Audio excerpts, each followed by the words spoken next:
सुबह सुबह मॉर्निंग में हमें समझ नहीं आता है कि हर रोज़ हम ऐसा नया नाश्ता क्या बनाएं कि बच्चे और बड़े सभी को ही बहुत ज़्यादा पसंद आए और खाने में टेस्टी के साथ साथ हेल्दी भी हो और बनाने में आसान हो। तो ऐसे ही रेसिपी आज मैं आपके साथ शेयर कर रही हूँ, जिसे बनाना तो इतना सिंपल और आसान है कि इसे आप हर रोज़ बना लोगे। और हेल्दी तो इतना होता है कि एक पीस अगर आप खा लेंगे ना तो दिन भर एनर्जेटिक फील करेंगे। इतना लाजवाब और शानदार यह बन करके तैयार होता है और कम ऑयल में बन करके तैयार हो जाता है। बनाने का तरीका भी बहुत ही सिंपल है, तो एक बार आप इस रेसिपी को ज़रूर से ट्राई करना। सच में यह रेसिपी आपको और आपके पूरे परिवार को बहुत ज़्यादा पसंद आएगा। अक्सर इस रेसिपी को हम कच्चे चावल से भिगो करके बनाते हैं और कच्चे चावल को भिगोने में बहुत ज़्यादा टाइम लग जाता है। तो इस तरह से अगर आप बनाएंगे ना तो इस रेसिपी को आप एकदम ही इंस्टेंट तरीके से बना करके तैयार कर लोगे। ये खाने में भी टेस्टी होते हैं और एकदम ही इंस्टेंट बन करके तैयार हो जाएंगे। तो कभी कभी ऐसा होता है कि रात को हम चावल भिगाना भूल जाते हैं और सुबह सोचते ही रह जाते हैं कि हम ऐसा नया क्या बनाएं। तो उसी समस्या का हल मैं लेकर के आई हूँ।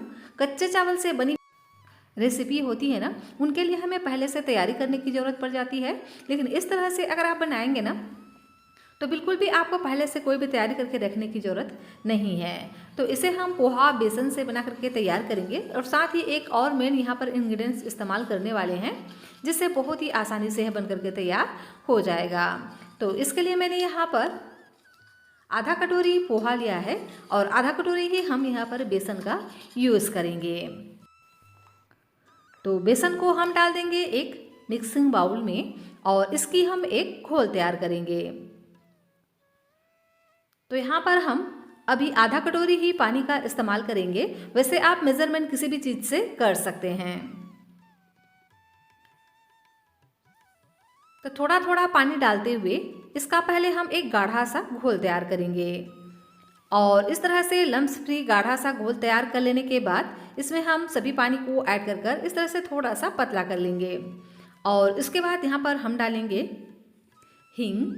तो लगभग 2 से 3 पिंच यहाँ पर हम हींग डाल देंगे और 2 पिंच यहाँ पर हम डाल देंगे हल्दी का पाउडर कलर के लिए और इसे हम बढ़िया से मिक्स कर लेंगे। फ्रेंड्स, रेसिपी आपको थोड़ी सी भी अच्छी लगे तो प्लीज़ आप वीडियो को लाइक और चैनल को सब्सक्राइब ज़रूर से कर लीजिएगा। और यह रेसिपी आप कहाँ से बैठकर देख रहे हैं प्लीज़ कमेंट कर कर आप मुझे ज़रूर से बताइएगा। मुझे यह जानकर वाकई में बहुत ही ज़्यादा खुशी होती है कि मेरी यह रेसिपी को लोग कहाँ कहाँ से देख रहे हैं और हो सके तो इस वीडियो को आप हाइप भी ज़रूर से कर दीजिएगा। तो इस रेसिपी को हम पोहा और बेसन से बना करके तैयार करेंगे। तो घोल हमने बना करके तैयार कर लिया है बेसन का, जिसमें हमने आधा कटोरी पानी डाल करके अच्छे से मिक्स कर कर अभी साइड में रख दिया है और तब तक कर लेते हैं एक दूसरी तैयारी। तो मैंने यहाँ पर आधा कटोरी ही पोहा लिया है और पोहे को हम डाल देंगे एक मिक्सिंग बाउल में और इसको हम 2 से 3 बार बढ़िया से धो लेंगे ताकि पोहे का जो भी डस्ट वगैरह हो वह निकल जाए। तो मैं इसको डायरेक्ट टैप से 2 से 3 बार धो करके ले आती हूँ और देख सकते हैं पोहे को मैंने बढ़िया से धो करके साफ कर लिया है, बिल्कुल भी इसमें डस्ट वगैरह नहीं है। तो पोहे को धो लेने के बाद हम डाल देंगे बेसन के घोल में ताकि पोहा बढ़िया से सॉफ्ट पड़ जाए। पोहा जितना अच्छे से फूलेगा ना उतना ही बढ़िया आपका नाश्ता बन करके तैयार होगा और अच्छे से ये ग्राइंड हो जाएगा। तो वैसे तो पोहा को बिल्कुल भी फूलने में टाइम नहीं लगता है, सिर्फ 2 से 3 मिनट में ही ये बहुत ही अच्छे से भीग जाता है। तो बेसन के साथ में हम इसको अच्छे से मिक्स कर लेंगे और इसी तरह से इसको हम 4 से 5 मिनट के लिए साइड में रख देंगे ताकि पोहा अच्छे से सॉफ्ट पड़ जाए।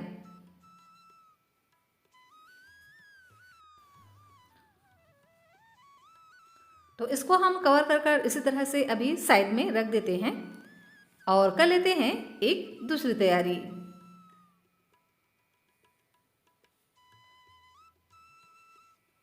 तो यहाँ मैंने लिया है आलू। तो एक बड़े साइज़ का मैंने यहाँ पर उबला हुआ आलू लिया है। अगर आप मीडियम साइज़ के आलू ले रहे हों तो यहाँ पर आप 2 आलू का इस्तेमाल कीजिएगा। आलू को इस तरह से पोटैटो मैशर से हम बढ़िया से मैश कर लेंगे। और अगर आप चाहें तो इसे हाथों से मैश करके भी ले सकते हैं, लेकिन इसे आप ग्रेटर से ग्रेट नहीं कीजिएगा, क्योंकि अगर आप इसे ग्रेट करेंगे ना तो आलू में चिकनाई सी आ जाती है, मतलब हल्का सा लिक्विडी सा हो जाता है। तो बहुत ज़्यादा इसको हमें चिकना सा नहीं तैयार करना है। इस तरह से हल्का सा इसको हम दरदरा मोटे चंक्स में तैयार करेंगे, देख सकते हैं इस तरह से। तो आलू को मैंने बढ़िया से मैश कर लिया है, लेकिन ये एकदम चिकना सा नहीं हुआ है। इसके छोटे छोटे इस तरह से पीसेस हो गए हैं, देख सकते हैं। तो इसी तरह से आलू को हमें तैयार कर लेना है। इस तरह से अगर आप इसको तैयार करेंगे ना तो नाश्ते का टेक्सचर बहुत ही बढ़िया आता है।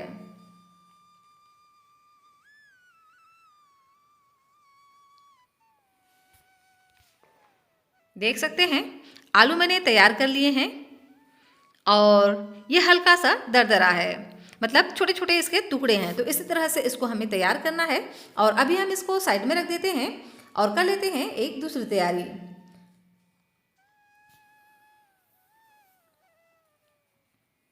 तो यहाँ मैंने लिया है एक कढ़ाई। कढ़ाई में हम डाल देते हैं 1 छोटे चम्मच ऑयल। ऑयल को हम बढ़िया से गर्म होने देंगे। उसके बाद यहाँ पर हम डाल देंगे जीरा। तो 1 छोटे चम्मच यहाँ पर हम डालेंगे जीरा। जीरा को हल्का सा क्रैकल होने देना है। उसके बाद डालेंगे लहसुन। तो 3 से 4 लहसुन की कलियों को इस तरह से लंबाई में मैंने कट करके ले लिया है। लहसुन से बहुत ही बढ़िया फ्लेवर आएगा, तो आप इसे ज़रूर से डालना अगर खाते हैं तो। नहीं खाते हैं तो कोई दिक्कत नहीं है, आप इसे स्किप भी कर सकते हैं, या इसकी जगह पे आप चाहें तो अदरक या लहसुन का पेस्ट भी डाल सकते हैं। हल्का सा हम लहसुन को भून लेंगे। उसके बाद यहाँ पर हम डालेंगे प्याज। तो 1 मीडियम साइज़ के मैंने यहाँ पर प्याज लिए हैं। प्याज को बहुत ही बारीक बारीक कट करके हमें लेना है और इसे हम बढ़िया से भून लेंगे। हल्का सा गोल्डन कलर आने तक इसको हमें भूनना है। तो कंटिन्यू इसी तरह से चलाते हुए इसको हम भून लेंगे। तो देख सकते हैं प्याज का कलर हल्का सा ट्रांसलूसेंट हो गया है। तो अभी हम इसमें डाल देते हैं नमक। तो स्वाद के अनुसार यहाँ पर हम नमक ऐड करेंगे और इसे हम बढ़िया से मिक्स कर लेंगे। फ्रेंड्स, आपसे एक विनती है, रेसिपी आपको थोड़ी सी भी अच्छी लगे तो प्लीज़ आप वीडियो को लाइक और चैनल को सब्सक्राइब ज़रूर से कर लीजिएगा। और यह रेसिपी आप कहाँ से बैठकर देख रहे हैं प्लीज़ कमेंट करके आप मुझे ज़रूर से बताइएगा। तो देख सकते हैं प्याज हल्का सा भून गया है। तो अब हम इसमें ऐड कर देते हैं कुछ मसाले। तो डाल देते हैं 1 छोटी चम्मच काली मिर्च का पाउडर, 1 छोटी चम्मच धनिया पाउडर, 1 छोटी चम्मच भुने हुए जीरे का पाउडर, 1 छोटी चम्मच हल्दी पाउडर, 1 छोटी चम्मच काश्मीरी लाल मिर्च का पाउडर, 1 छोटी चम्मच चटपटा टेस्ट के लिए चाट मसाला और तीखेपन के लिए डाल देते हैं चिली फ्लेक्स। और इसी के साथ ही में ऐड करेंगे तिल। तो मैंने यहाँ पर वाइट वाला तिल का इस्तेमाल किया है, आपके पास जो भी अवेलेबल हो आप डाल सकते हैं। तिल डालेंगे ना तो बहुत ही बढ़िया से इसमें फ्लेवर आएगा। और इन मसालों को हम 1 मिनट के लिए बढ़िया से भून लेंगे, जिससे मसालों का जो कच्चा टेस्ट है वह निकल जाए। गैस की फ्लेम को हमें लो रखना है और लो फ्लेम पे ही इन मसालों को भूनना है, इस बात का ध्यान रखिएगा। तो मसाले ड्राई हैं तो तुरंत ही यह भून जाते हैं। जैसे ये मसाले अच्छे से भून जाए, बहुत ही बढ़िया से जब इसमें खुशबू आने लगे, तो उसके बाद यहाँ पर हम डाल देंगे आलू, जिसे हमने इस तरह से हल्का सा मैश करके रखा था। तो आलू को डाल देने के बाद इसको हम इसी तरह से कंटिन्यू चलाते हुए 2 मिनट के लिए भून लेंगे। हल्का सा जब आलू में गोल्डन कलर आ जाता है ना, तो बहुत ही बढ़िया से इसमें टेस्ट आता है। तो हल्का हल्का आलू क्रिस्प हो जाए उतना हमें इसको इसी तरह से चलाते हुए भून लेना है।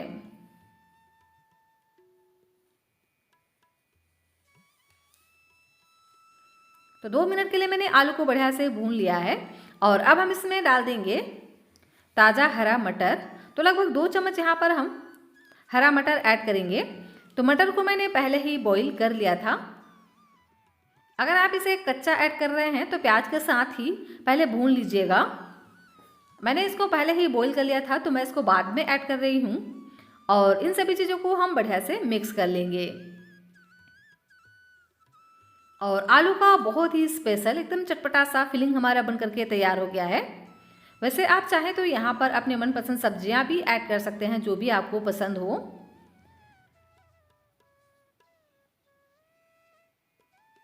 तो देख सकते हैं आलू बढ़िया से भून गया है, बहुत ही बढ़िया से इसमें खुशबू भी आ रही है और इसका ऊपर का जो लेयर है हल्का सा क्रिस्प हो गया है। तो आलू को इस तरह से अगर आप कलहा करके लेंगे ना तो बहुत ही अमेजिंग सा इसमें टेस्ट आता है। तो अब हम इसमें ऐड कर देंगे बारीक कटा हुआ फ्रेश हरा धनिया और इसको हम बढ़िया से मिक्स कर लेंगे।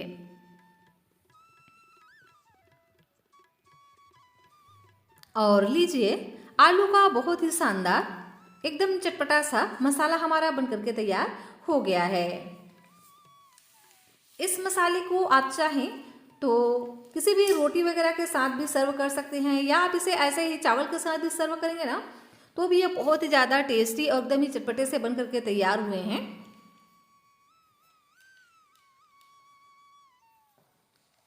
तो इस मसाले को अभी हम साइड में रख देते हैं। देख सकते हैं ना कि कितना प्यारा इसमें लुक आया हुआ है। और अब हम कर लेते हैं एक चटनी की तैयारी। तो वैसे तो अगर आप इस मसाले के साथ में बनाएंगे ना तो आपको सब्जी की भी ज़रूरत नहीं पड़ेगी या चटनी की भी ज़रूरत नहीं पड़ेगी, लेकिन अगर आप इसे इस चटनी के साथ सर्व करेंगे ना जो अभी हम बनाने वाले हैं तो उसके साथ में इसका कॉम्बिनेशन और भी ज़्यादा बहुत ही बढ़िया पसंद आने वाला है। तो चलिए बना लेते हैं एक चटनी। तो इसके लिए मैंने लिया है एक पैन पे हम डालेंगे 1 छोटी चम्मच ऑयल को हम बढ़िया से गर्म होने देंगे। उसके बाद डाल देंगे जीरा। तो जीरा को हम हल्का सा पहले तड़कने देंगे। उसके बाद डालेंगे प्याज। तो मैंने यहाँ पर एक मीडियम साइज़ के लिए हैं प्याज को रफली इस तरह से मैंने मोटा मोटा ही कट करके ऐड किया है। बिल्कुल बारीक बारीक कट करने की ज़रूरत नहीं है, प्याज को इस तरह से मोटा मोटा ही कट करके ऐड कर दीजिए। और साथ में डाल दीजिए लहसुन। तो 3 से 4 कलियाँ यहाँ पर आप लहसुन की ज़रूर से ऐड कीजिए अगर खाते हैं तो। इससे ना बहुत ही मज़े का टेस्ट आता है लहसुन से। और इन सभी चीज़ों को हम इसी तरह से मीडियम फ्लेम पे चलाते हुए भून लेंगे।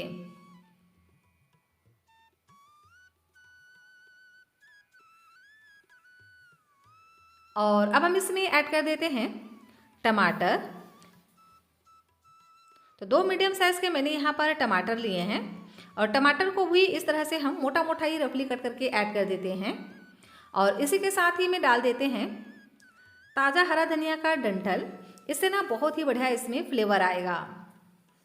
और तीखेपन के लिए डाल देते हैं हरी मिर्च। तो मैंने यहाँ पर 3 हरी मिर्च का इस्तेमाल किया है और इसको और भी ज़्यादा तीखा बनाने के लिए मैंने यहाँ पर सूखी लाल मिर्च का भी इस्तेमाल किया है। इससे कलर भी बहुत ही बढ़िया आता है। वैसे आप चाहें तो इसमें से किसी एक का भी यूज़ कर सकते हो। तो मैंने यहाँ पर 6 मिर्च का इस्तेमाल किया है जिससे बहुत ही ज़्यादा चटपटा और एकदम तीखा सा चटनी बन करके तैयार होता है। आप चाहें तो मिर्च की क्वांटिटी को अपने अनुसार कम या ज़्यादा भी कर सकते हैं, जैसा आपको पसंद हो। और इन सभी चीज़ों को हम अच्छे से मिक्स करते हुए 1 मिनट के लिए भून लेते हैं। और सभी चीज़ें जल्दी से गल जाए तो इसके लिए यहाँ पर हम नमक डाल देंगे। तो स्वाद के अनुसार यहाँ पर आप नमक ऐड कीजिए और इसे अच्छे से मिक्स कर इसी तरह से 1 मिनट के लिए भून लेंगे।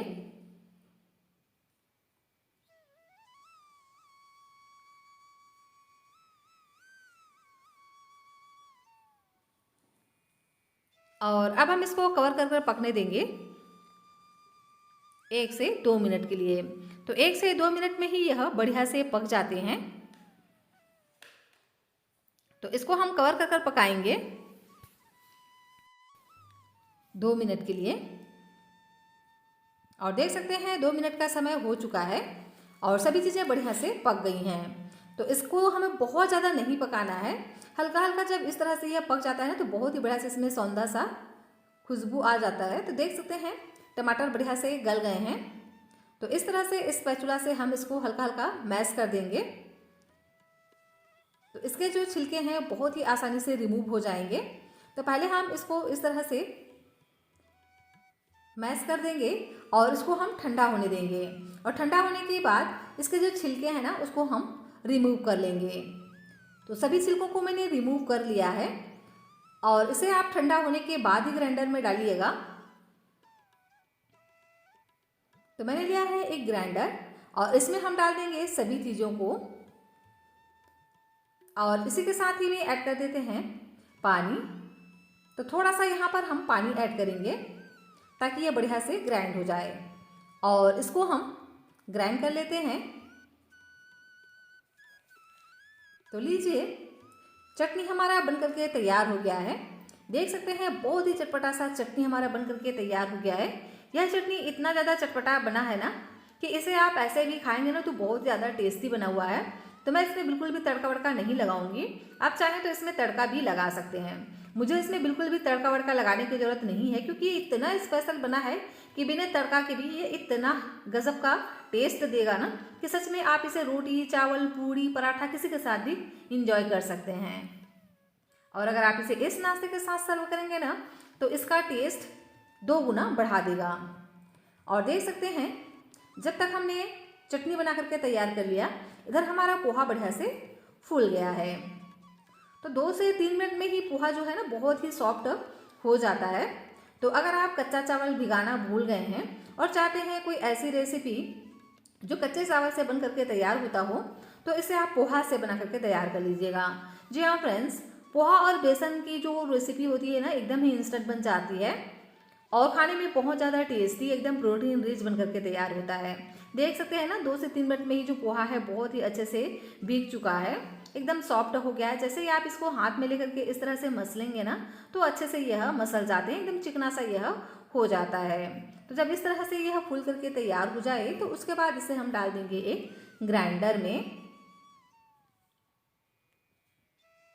और क्योंकि पेस्ट जो है ना बहुत ज़्यादा गाढ़ा हो गया है तो इसमें हम डाल देंगे थोड़ा सा पानी। तो जितना में ये बढ़िया से ग्राइंड हो जाए उतना हम पानी ऐड करेंगे और इसको हम बढ़िया से ग्राइंड कर लेंगे। लेकिन उससे पहले यहाँ पर हम ऐड कर देते हैं कुछ और भी चीज़ें। तो मैं यहाँ पर डाल रही हूँ हरी मिर्च। तो मैंने यहाँ पर 2 हरी मिर्च का इस्तेमाल किया है, आपको जितना पसंद हो आप डाल दीजिए। और 1 इंच जितना यहाँ पर हम लेंगे अदरक। अदरक को मैंने अच्छे से छील कर पहले ही इसको धो करके साफ़ कर लिया था और इसे भी हम इसी के साथ ही में डाल करके बढ़िया से चिकना ग्राइंड कर लेंगे। तो इसे ग्राइंड करते वक्त मैंने इसमें थोड़ा सा पानी और ऐड किया था जिससे ये इस तरह से ग्राइंड होकर के तैयार हुए हैं। तो इसे ग्राइंड करते वक्त आपको जितना ज़रूरत लगे उतना इसमें आप पानी ऐड कीजिए और इस तरह से अच्छे से आप इसको तैयार कर लीजिए। एकदम स्मूथ सा इसको हमें तैयार करना है, देख सकते हैं इस तरह से। तो इसको हम निकाल लेंगे एक बाउल में और अब हम इसमें डालेंगे कुछ मसाले। तो बहुत ही सिंपल से मसालों का यूज़ हमें यहाँ पर करना है क्योंकि इस रेसिपी को जितना सिंपल आप बनाएंगे ना उतना ही ज़्यादा यह टेस्टी और लाजवाब बन करके तैयार होता है।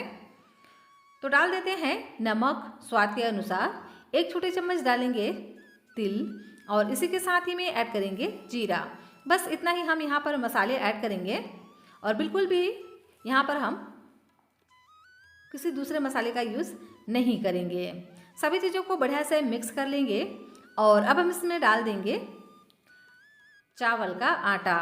जी हाँ फ्रेंड्स, अगर आप कच्चे चावल से इस रेसिपी को बनाते तो आपको लगभग 2 से 3 घंटे पहले तैयारी करना पड़ता, लेकिन अगर आप इसे इस तरह से बनाएंगे पोहा बेसन और पोहा बेसन में थोड़ा सा ऐड कर देंगे चावल का आटा तो आपकी रेसिपी मिनटों में बनकर के तैयार हो जाएगी।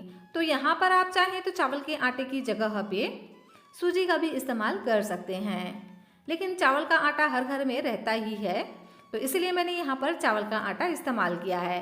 तो चावल का आटा भी हमें बहुत ज़्यादा डालने की ज़रूरत नहीं है, सिर्फ 1 चम्मच यहाँ पर हम डाल देंगे चावल का आटा। इसको हम बढ़िया से मिक्स करेंगे और इस तरह की कंसिस्टेंसी में तैयार कर लेंगे।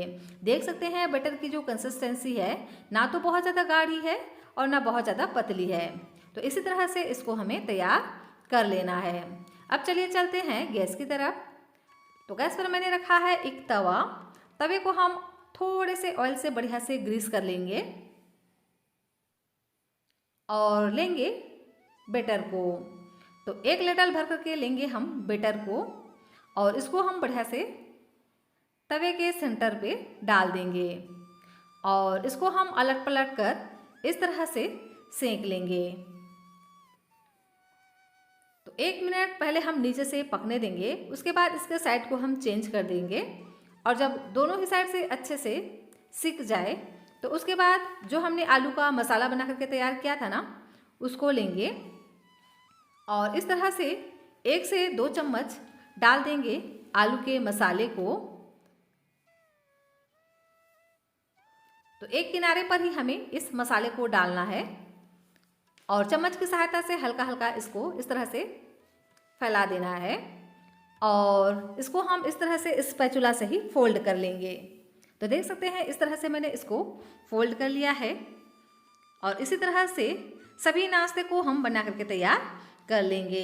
देख सकते हैं कि कितना प्यारा इसका लुक आता है इस तरह से अगर आप बनाएंगे तो इसी तरह से एक एक करके हम सभी नाश्ते को बना करके तैयार कर लेंगे।